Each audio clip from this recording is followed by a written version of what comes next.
Hi friends, আগের ভিডিওটায় তোমরা দেখলে যে আমরা বড় মা দর্শন করেছি। তারপরে আমাদের হাতে বেশ কিছুটা টাইম ছিল, সেই জন্য আমরা তখনই একদম ডিসাইড করলাম যে আরও কিছুটা টাইম স্পেন্ড করে কাছাকাছি কয়েকটা ভালো জায়গায় ঘুরে নেওয়া যাক। তো আমরা চলে এলাম একদম মন্দিরের কাছেই যে ঘাট আছে, ফেরিঘাট, সেখানে আমরা টিকিট কেটে নিলাম 8 টাকা করে টিকিট। তারপরে আমরা নদী ক্রস করে পৌঁছে গেলাম ওই পারে নেমেই দেখলাম যে একটা সুন্দর হনুমান মন্দির আছে, এখানে হনুমান ঠাকুর দেখলাম। আমাদের আজকের প্ল্যান হচ্ছে ব্যান্ডেল চার্চটা দেখার, কারণ এটা ছোটোবেলা থেকে খুব নাম শুনেছি আর আমরা কোনোদিন যেতে পারিনি। তো সেটার জন্য আমরা একটা গাড়ির ব্যবস্থা করার চেষ্টা করছি। এখান থেকে সব টোটো স্ট্যান্ড, এখান থেকে টোটো ছাড়ে। তো আমরা টোটোর জন্য একটু দরদাম করলাম। তো এখানে আরও কয়েকটা জায়গা আছে ঘোরার, যেরকম লাহিড়ী বাবার আশ্রম, তারপরে ইমামবাড়া বলে আর একটা জায়গা আছে। 5 মিনিট দাঁড়ানোর পরে টোটো চলে এলো, দুটো টোটো আমাদের দরকার। তো টোটোওয়ালা বললো যে লাহিড়ী বাবার আশ্রমটা এখন বন্ধ হয়ে যাবে আমাদের পৌঁছতে, সেই জন্য আমরা যেতে পারবো না ওটা। আর আমরা ফার্স্টে যাব হচ্ছে ব্যান্ডেল চার্চ, তারপরে যাব হচ্ছে ইমামবাড়া। তো আমরা চলে এসেছি ব্যান্ডেল চার্চ। এখান থেকে প্রায় 10-15 মিনিট টাইম লাগলো। প্রচণ্ড রোদ, আমরা ছাতা টাতা নিয়ে বেরিয়েছি। একটু জল কিনে নিলাম, ঠান্ডা জল। এখানে বলে রাখি যে ব্যান্ডেল চার্চে ঢোকার কোনো প্রবেশ মূল্য নেই। বাইরে গেটের সামনে একটা সুন্দর মূর্তি আছে। আমরা জাস্ট ভেতরটায় ঢুকে কিছু ক্যান্ডেল কিনে নিলাম, কারণ চার্চে জ্বালাবো বলে। এখান থেকে চার্চের একটা খুব সুন্দর ভিউ আসছে। শুনলাম যে নাকি রাত্রিবেলা এই চার্চটায় সুন্দর লাইট জ্বালানো হয় আর খুব সুন্দর লাগে দেখতে, কিন্তু আমরা তো আর রাত্রি অবধি থাকতে পারবো না। আপাতত দিনের বেলায় ভালো করে দেখে নিচ্ছি। জায়গাটা বেশ বড়। এখানে ঢোকার মুখেই দেখছি যে একটা সুন্দর জায়গায় ছবি এরকমভাবে করা আছে, জিসাস ক্রাইস্ট আছে। তো এইখানে আমরা এইগুলো দেখছি। সকাল সকাল ঘুম থেকে ওঠা হয়েছে বলে টোটোতে যখন আসছিলাম ঠান্ডা হাওয়া লেগেছে, আর ছোটো নপু ঘুমিয়ে পড়েছিল মায়ের কোলে। তারপরে আমরা যখন ঢুকলাম ভেতরে, এই জায়গাটা একটু ওকে ডেকে জাগিয়ে দিলাম, কারণ হেঁটে ঘুরতে হবে, কোলে নিয়ে ওকে ঘোরা সম্ভব না। এখানে প্রচুর ভেতরে গাছপালা আছে, সুন্দর সাজানো ছিমছাম জায়গা, বসারও প্রচুর জায়গা আছে। আমি শুনেছি যে 25 ডিসেম্বর বা এরকম শীতকালে এখানে প্রচুর লোক আসে, কিন্তু এখন যেহেতু একটু গরম পড়ে গেছে সেজন্য লোকজন একটু কম। তাও মোটামুটি আমরা যখন গেছি প্রায় 15-20 জনকে তো দেখতেই পেয়েছি, কারণ আমরা একটা জায়গায় বসেছিলাম, সেখানে একটু জল টল খেলাম, একটু বিশ্রাম নিলাম, কারণ রোদটা বেশ ভালোই উঠেছে। এখন 10টা সাড়ে 10টা বাজে।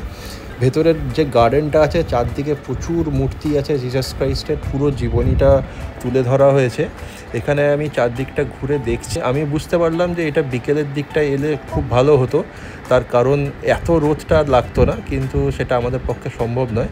আমরা ঠিক করেছি পুরো গার্ডেনটা ঘুরবো, সেজন্য আমি একটু আস্তে আস্তে হেঁটে এগিয়ে গেলাম। এখানে একটি দেখছি মূর্তি, খুব সুন্দর জিসাস ক্রাইস্টের মূর্তি।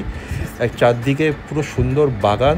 আমাদের সাথে যে 3টে বাচ্চা গেছিলো তারা সব ছুটোছুটি করছে, কারণ জায়গাটা ফাঁকা পেয়েছে আর সুন্দর সাজানো গোছানো বাগান পেয়েছে।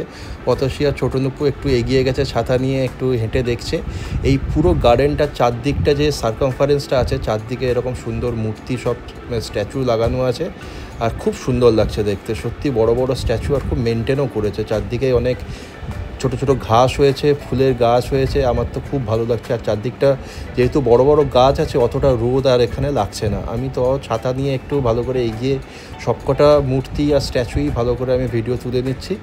আমার খুব ভালো লাগছে, জায়গাটা খুব শান্ত। আর অনেক দিন পরে চার্চে এলাম। সাধারণত চার্চে যাওয়ার সেরকম সুযোগ হয় না। কলকাতায় ক্যাথিড্রাল চার্চ আছে, সেখানে আমি গেছিলাম কয়েকবার, কিন্তু সেটা 25 ডিসেম্বরের কাছাকাছি, সেজন্য প্রচণ্ড ভিড় হতো। কিন্তু এই যে ব্যাসিলিকা চার্চ ব্যান্ডেলের, এই জায়গাটায় আমি কিন্তু খুব শান্ত জায়গার মধ্যে এসেছি। আমার খুব ভালো লাগছে দেখতে। আমি অতসী আর ছোটো নুপু আস্তে আস্তে হেঁটে চারদিকটা পুরো ঘুরছি, আর বেশ ভালো লাগছে আমাদের দেখতে। সত্যি কথা বলতে কি, এত জায়গাটা সুন্দর সাজানো, আমরা বেশ কয়েকটা ছবিও তুলে নিয়েছি আমাদের স্মৃতির জন্য। তো পরবর্তীকালে এই স্মৃতিগুলোই থেকে যায় অ্যালবামে।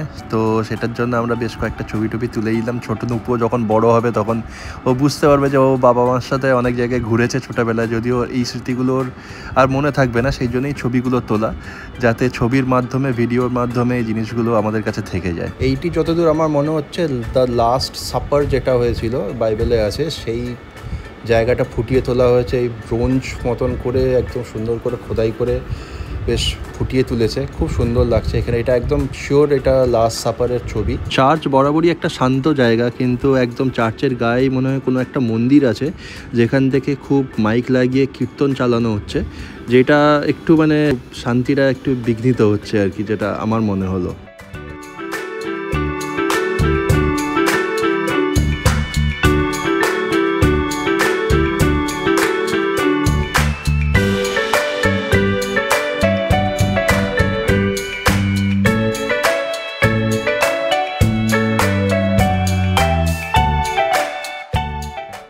হেঁটে আর একটু এগিয়ে যাওয়ার পরে দেখলাম যে এই জায়গাটায় খুব সুন্দর একটি মূর্তি আছে মাতা মেরির, আর সামনে ক্যান্ডেল জ্বালিয়ে সবাই প্রেয়ার করেছে। এই মূর্তিটা খুব ভালো লাগছে দেখতে।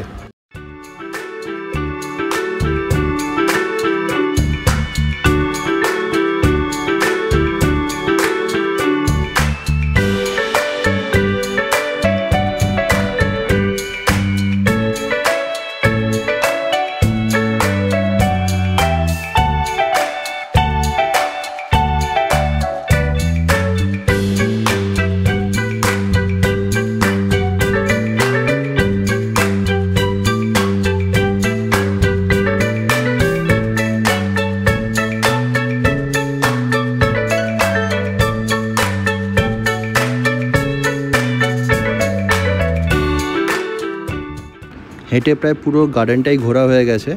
এবার আমরা যাচ্ছি আস্তে আস্তে, আমরা মেন যে চার্চ সেটার মধ্যে প্রবেশ করব, সেটার জন্য আমি আস্তে আস্তে এগিয়ে চলেছি।